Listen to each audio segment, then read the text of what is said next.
तो दोस्तों आज के इस वीडियो में मैं आप सभी के लिए TGT, PGT biology, LT, GIC, NEET, BHU, BSc, BHU, BSc AG, BHU, BSc nursing, इन सभी की तैयारी करने वाले स्टूडेंट के लिए डीएनए और डीएनए रिप्लिकेशन से जुड़े हुए एमसीक्यू लेकर आया हूं, जो कि प्रीवियस 10 ईयर में इन एग्ज़ाम में पूछे गए। तो क्वेश्चन बड़े ही इंपॉर्टेंट है और आपके आने वाले एंट्रेंस एग्ज़ाम और बाकी जितने भी कॉम्पिटिटिव एग्ज़ाम है उसके लिए मोस्ट इम्पॉर्टेंट है। तो वीडियो को ध्यान से देखेगा और पूरा देखेगा। तो आइए आज के वीडियो की शुरुआत करते हैं। तो हमारा आज का पहला क्वेश्चन है, डीएनए और आरएनए के बीच समानता यह है कि दोनों।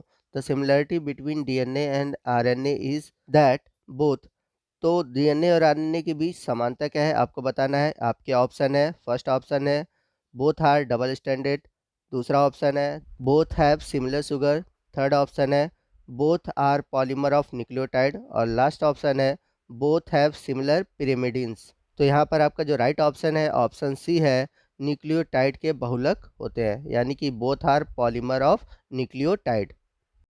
चलते हैं अगले क्वेश्चन की ओर। अगला क्वेश्चन है, यदि किसी आरएनए अणु में 15% एडेनिन है तो साइटोसिन की मात्रा होगी। If an RNA molecule contain 50% adenine then amount of cytosine will B.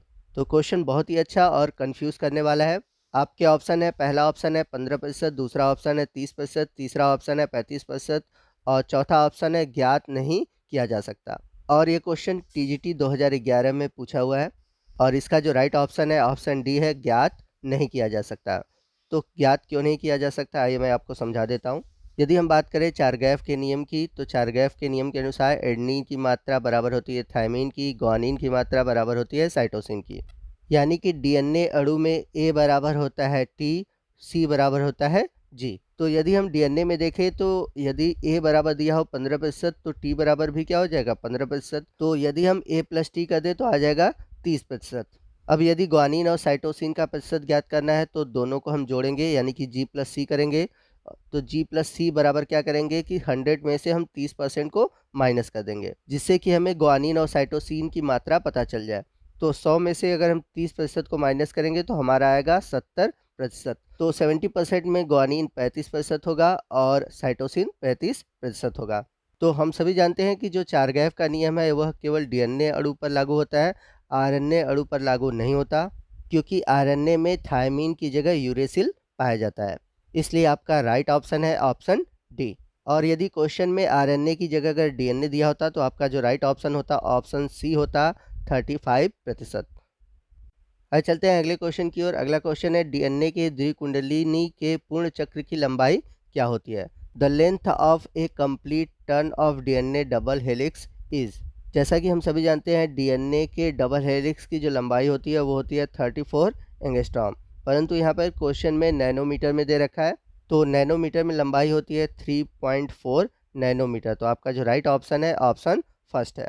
अगला क्वेश्चन है, the distance between the two base pair of A DNA stand is. यानी कि डीएनए के एक रज्जुक के दो बेस पेयर के बीच की दूरी होती है। ये क्वेश्चन पीजीटी 2009 में पूछा गया था और इसका जो राइट ऑप्शन है ऑप्शन ए है 3.4 एंगस्ट्रॉम। अगला क्वेश्चन है, केंद्र के अतिरिक्त माइटोकॉन्ड्रिया में भी डीएनए पाया जाता है। निम्न में से जीन्स का एक सेट केंद्रक तथा माइटोकॉन्ड्रिया दोनों के डीएनए में पाया जाता है। निम्न में से वह कौन सा सेट है। ये क्वेश्चन टीजीटी 1999 में पूछा हुआ क्वेश्चन है। तो आपका जो राइट ऑप्शन है ऑप्शन डी है XWOPQS। यानी कि माइटोकॉन्ड्रिया में पाए जाने वाले डीएनए की वंशागतिकी को हम साइटोप्लाज्मिक वंशागतिकी कहते हैं। और आपको बता दें कि XWOPQS ये दोनों जीन सेट माइटोकॉन्ड्रिया के डीएनए और केंद्रक के डीएनए दोनों में पाया जाता है। तो आपका जो राइट ऑप्शन है ऑप्शन डी है। अगला क्वेश्चन है, निम्न में घटनाओं का कौन सा क्रम सही है। तो इसमें जो राइट ऑप्शन है ऑप्शन बी है, क्योंकि डीएनए से आरएनए बनता है और आरएनए से प्रोटीन बनता है। अगला क्वेश्चन है, डीएनए मरम्मत प्रक्रिया के दौरान कुछ पिरिमिडीन डाइमर हटाए जा सकते हैं। यह क्वेश्चन पीजीटी 2002 में पूछा हुआ है और इसका जो राइट ऑप्शन है ऑप्शन बी है, प्रकाशिक पुनः सक्रियण द्वारा, यानी कि फोटो रीएक्टिवेशन द्वारा। आगे चलते हैं अगले क्वेश्चन की ओर। अगला क्वेश्चन है, निम्न में से कौन सा सैटेलाइट डीएनए है। Which of the following is a satellite DNA. तो आपका जो राइट ऑप्शन है ऑप्शन ए है, डीएनए ऑफ रिप्लिकेटिव जीन। यानी कि पुनरावृत्ति जीन के डीएनए। चलते हैं अगले क्वेश्चन की ओर। अगला क्वेश्चन है, निम्न में से कौन सा परिवर्तन ट्रांसवर्जन कहलाता है? तो आपका जो राइट ऑप्शन है ऑप्शन बी है, एडेनिन का थायमिन में परिवर्तन। तो आपको बता दें कि जो ट्रांसवर्जन है यह एक प्रकार का म्यूटेशन है जिसमें कि प्यूरिन के अंतर्गत पाया जाने वाला नाइट्रोजनीस क्षार पिरिमिडीन द्वारा हटाया जाता है और पिरिमिडीन द्वारा पाया जाने वाला जो नाइट्रोजनी क्षार है वो प्यूरिन द्वारा हटाया जाता है। आइए चलते हैं अगले क्वेश्चन की ओर। अगला क्वेश्चन है, टॉटोमेरिज्म है। यह क्वेश्चन पीजीटी 2003 में पूछा गया था और इसका जो राइट ऑप्शन है ऑप्शन डी है, प्यूरिन का पिरिमिडीन से युग्मन, यानी कि pairing of purine with pyrimidine. अगला क्वेश्चन है, जैव विकास होने के लिए उत्परिवर्तन करना चाहिए। तो आपका जो राइट ऑप्शन है ऑप्शन ए है, जर्मप्लाज्म डीएनए में। तो जैसा कि हम सभी जानते हैं हमारे शरीर में दो प्रकार के सेल होते हैं, एक होता है सोमैटिक सेल और दूसरा होता है जर्म सेल। और जर्म सेल में जो डीएनए पाया जाता है उसी के द्वारा हमारे जो कैरेक्टर होते हैं वो पीढ़ी दर पीढ़ी जाते हैं। तो इस कारण अगर जर्मप्लाज्म डीएनए में उत्परिवर्तन होता है तो वह अगली पीढ़ी में होगा, जिसके कारण जैव विकास संभव होगा। आइए चलते हैं अगले क्वेश्चन की ओर। अगला क्वेश्चन है, डीएनए का संश्लेषण कहलाता है, यानी कि synthesis of DNA is called. तो इस क्वेश्चन का जो राइट ऑप्शन है ऑप्शन ए है, रिप्लिकेशन। अगला क्वेश्चन है, डीएनए पॉलीमरेज का संबंध है। DNA polymerase is related with. आपके ऑप्शन है, फर्स्ट ऑप्शन है डीएनए डुप्लीकेशन, सेकंड ऑप्शन है आरएनए डुप्लीकेशन, थर्ड ऑप्शन है ट्रांसक्रिप्शन और लास्ट ऑप्शन है प्रोटीन सिंथेसिस। तो आपका जो राइट ऑप्शन है ऑप्शन ए है, डीएनए डुप्लीकेशन। अगला क्वेश्चन है, डीएनए के द्विगुणन के समय लीडिंग सूत्र के संश्लेषण में प्रयुक्त एंजाइमों को क्रमबद्ध कीजिए तथा नीचे दिए गए विकल्पों में से सही उत्तर का चुनाव कीजिए। तो आपको बता दें कि डीएनए के द्विगुणन यानी कि डीएनए के रिप्लिकेशन में एक एंजाइम भाग नहीं लेते, कई एंजाइम भाग लेते हैं और उनका जो सही क्रम है उसके लिए जो राइट ऑप्शन है ऑप्शन सी है। सबसे पहले होता है टोपोआइसोमरेज, फिर उसके बाद होता है हेलिकेज, फिर आता है आरएनए पॉलीमरेज, फिर उसके बाद होता है डीएनए पॉलीमरेज थर्ड।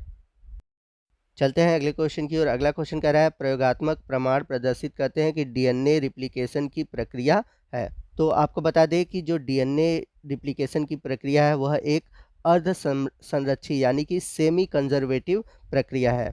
तो यहाँ पर आपको बता दें कि सर्वप्रथम मेसेल्सन व स्टाल्ट ने प्रोकैरियोटिक सेल यानी कि बैक्टीरिया में सर्वप्रथम प्रयोगात्मक रूप से यह सिद्ध किया कि जो डीएनए रिप्लिकेशन है यानी कि डीएनए जो द्विगुणन है यह एक अर्ध संरक्षी प्रक्रिया है। और उसके बाद टेलर ने इसे यूकैरियोट्स में भी प्रदर्शित किया था। अगला क्वेश्चन है, वाटसन तथा क्रिक के इस विचार की डीएनए रिप्लिकेशन एक अर्ध संरक्षी प्रक्रिया है को प्रयोगों द्वारा सिद्ध किया था। तो अभी मैंने आपको पीछे बताया था कि मेसेल्सन और स्टाल्स ने किया था। तो यहाँ पर आपका जो राइट ऑप्शन है ऑप्शन बी है।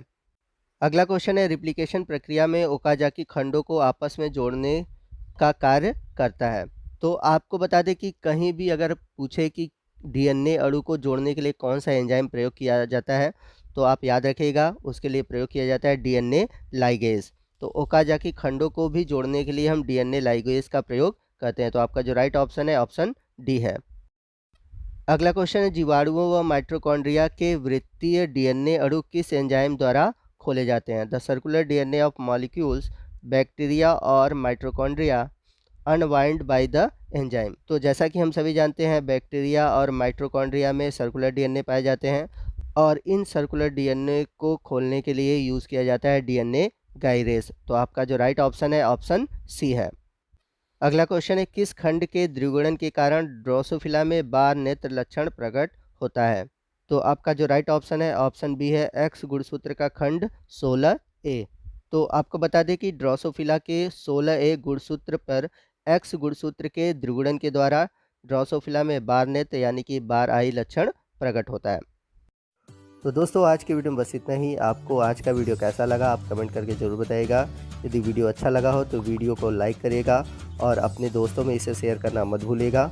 और यदि आप हमारे चैनल पर नए हैं और अभी तक आपने हमारे चैनल को सब्सक्राइब नहीं किया है तो प्लीज़ हमारे चैनल को सब्सक्राइब कर लीजिए और बगल में जो बेल आइकन है उसे प्रेस करिएगा और ऊपर की ओर जो ऑल का ऑप्शन है उसे सेलेक्ट कीजिएगा ताकि जब भी मैं इस तरह के वीडियो अपलोड करूँ उसका नोटिफिकेशन सबसे पहले आप पर पहुँचे। तो दोस्तों आज की वीडियो में बस इतना ही। मिलते हैं अगले वीडियो में अगले टॉपिक के साथ। तब तक के लिए जय हिंद, जय भारत।